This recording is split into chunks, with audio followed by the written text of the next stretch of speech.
We are going to talk to fisheries biologists at the Missouri Department of Conservation about the snakehead fish and the fact that it's really super creepy. Dave Knuth is joining me right now. Hi, Dave.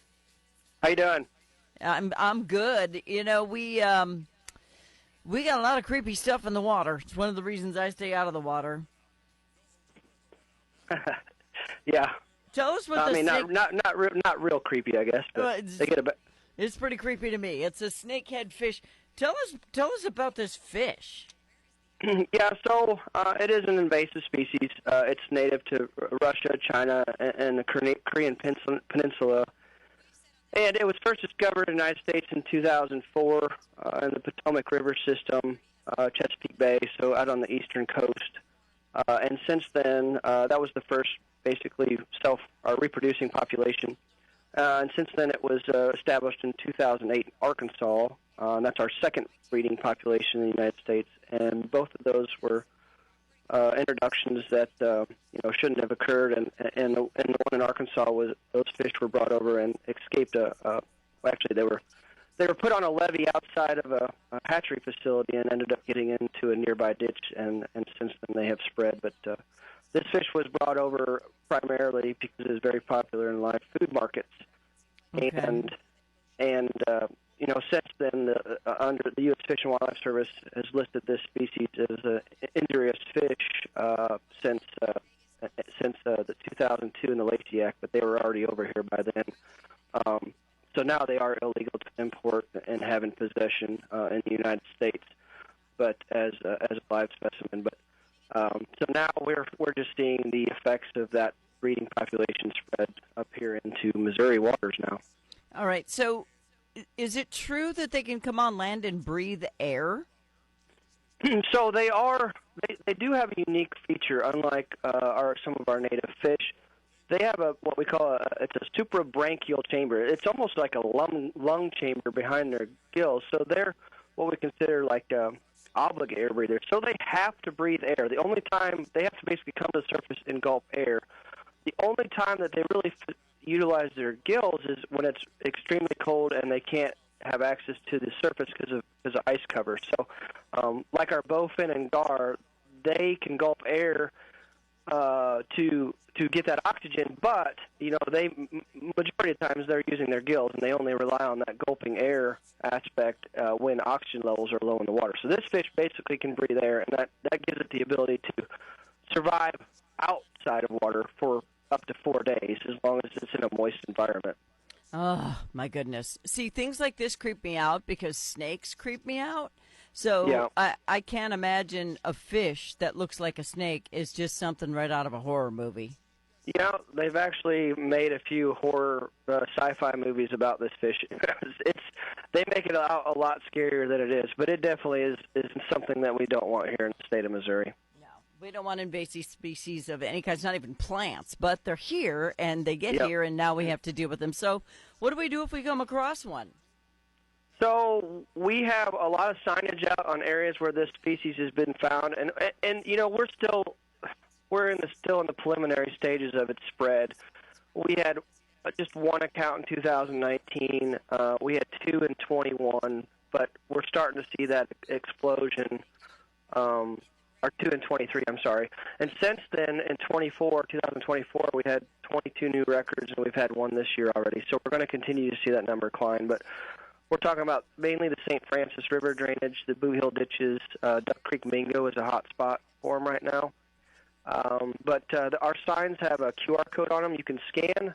Otherwise, you can just go to the Missouri Department of Conservation website, mdc.mo.gov, type in snakeheads, and there's an online reporting form where we're asking anglers where they caught it, send in some pictures, a name, contact info as far as getting back with them, and then we log that into our database. We ask people to not release this fish alive. So, if you're going to take it home with you, we ask that you go ahead and kill it before you leave those waters, because if you transport it around in a cooler, it will survive for 4 or 5 days. So. Holy moly, that's just crazy to me. All right, so they kind of look like a fish that's supposed to be here, don't they? They do look a lot like bowfin, so that's why all of our signage, and you'll see that if you type in snakehead on our website too, it shows the differences in our bowfin and our snakehead. And what we don't want is people going out and killing bowfin, because bowfin are actually a very beneficial native fish, and there is some evidence that possibly that if we have well-established bowfin populations, maybe they will help keep the snakeheads at bay. And these fish do live in very similar environments. So, but yeah, there is some differences. The snakehead's going to have that snake-looking appearance. It looks like a boa, or like a boa constrictor, or a python. And they also have a much longer anal fin compared to the bowfin. So both their top fin and bottom fin are very long. So they do look different than the bowfin. All right. So, but they can be confused. They can be confused. If you go on our website and look at our signage and our all that snakehead species account, it will show you all the differences, and it's very easy. Okay. All right. So, where do you have a picture of it on your website, or what people are supposed to do with it? Yep, everything is explained on our signage and on. If you just, like I said, if you type in snakeheads in our search bar on our mdc.mo.gov, it will tell you everything that you need to know about this species and what to do if you encounter one. Okay. Otherwise, they can call our office here at the regional office at 573-290-5730. Someone wants to know if they're dangerous. I mean, no, they can be an aggressive fish, but no, they're not going to come attack you in the water like they kind of displayed on the sci-fi movies. Yeah, because if they did, I would die. I would die of shock. No, they are definitely not dangerous. Their impacts are really what we're worried about. But they are unique. I mean, they have extreme parental care, which a lot of our native species don't have. Both parents will guard the eggs, so they have really good survival of their young. They can spawn multiple times. I mean, like any invasive species, they're good at being invasive, unfortunately. So I am telling you right now, it looks like a snake with fish fins. It really does. Yeah. It's, I am so creeped out right now. I cannot put it into actual words how creeped out I am. But what do you need them to do? First of all, if you find one, kill it, cut the head off, or whatever you're going to do. Put it in a sealed plastic bag, photograph it, note where you found it, and then report it to you, right? Yep, everything's in that reporting form online. Yep, it's pretty easy. And like I said, all of our signs, if you're at one of the boat ramps where we found these species, you'll see a sign and a QR code. You scan it with your cell phone, and it'll take you right to that website. But, yeah, so, we're going to continue to see the expansion of these species. We're really trying to educate folks. Unfortunately, there is not a good control method. Arkansas Game and Fish Commission tried a large-scale fish. Basically, it's a piscicides, which means basically it's a chemical that just kills fish, similar to an insecticide.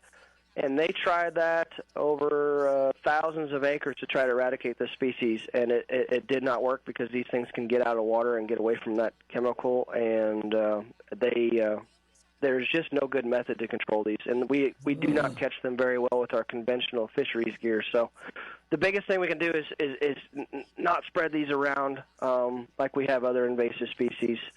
And it is, like I said, it is illegal to have this species alive in possession. So do not do that. Yeah, don't do it. Where are they, so we can know where to not go? Like I said, mainly the lower St. Francis, below Wapapo Dam. So one nice thing, it's kind of ironic, as fisheries biologists, dams were always a bad thing because it impedes fish movement, but actually it's a beneficial thing here for our invasive species. So they have been caught below the dam at Wapapo all the way down to the state line of the St. Francis River.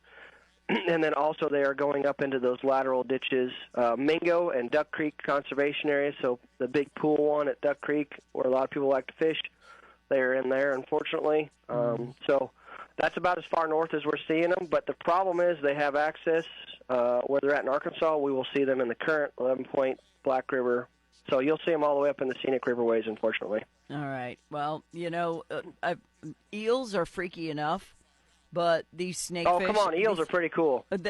They scare me a lot less than a snakefish. I'll tell you that for sure. I like the screaming eels from Princess Bride. They crack me up. But, the rest of them, I just stay out of the water because of stuff like this. And I know as a fisheries biologist, you're totally into the macabre of fish because they're more interesting. But for those of us who are not, big into wanting to be around really weird looking things, this one kind of takes the cake this year. Well, there's no concern about swimming in waters with a northern snakehead. I can tell you that. So. Okay. Well, everybody go swimming, and I will watch you from the beach. All right. Dave Knuth, fisheries biologist, Missouri Department of Conservation. The snakehead fish is invasive. You are not allowed to keep it if you catch one, and you need to report your catch to the. Well, you can keep it. You can keep it. It just can't be alive. Okay. Why would you want to do that? I'm just wondering. Okay. All right. Well, Dave, thank you for your time today. Obviously, this is an upsetting topic to me because things like this are what my nightmares are made of. And the fact that they're here now is sad because somebody brought them here and shouldn't have. That's the part that's the most upsetting. Yep. Thank you for your time, Dave. Very welcome. Have a good one. Bye-bye.